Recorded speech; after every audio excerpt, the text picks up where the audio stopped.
عن عبد الله بن عباس رضي الله عنهما يقول: حين صام رسول الله صلى الله عليه وسلم يوم عاشوراء وأمر بصيامه قالوا: يا رسول الله إنه يوم تعظمه اليهود والنصارى. فقال رسول الله صلى الله عليه وسلم: فإذا كان العام المقبل إن شاء الله صمنا اليوم التاسع. قال: فلم يأتي العام المقبل حتى توفي رسول الله صلى الله عليه वसल्लम। सहीह मुस्लिम।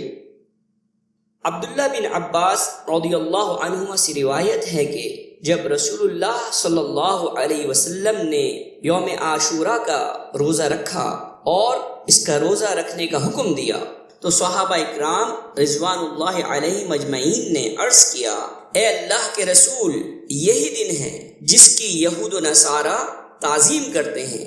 इस मौके पर रसूलुल्लाह सल्लल्लाहु अलैहि वसल्लम ने इरशाद फरमाया: जब आइंदा साल होगा तो अगर अल्लाह ने चाहा हम 9वीं तारीख यानी 9 मुहर्रमुल हराम के दिन का रोज़ा रखेंगे।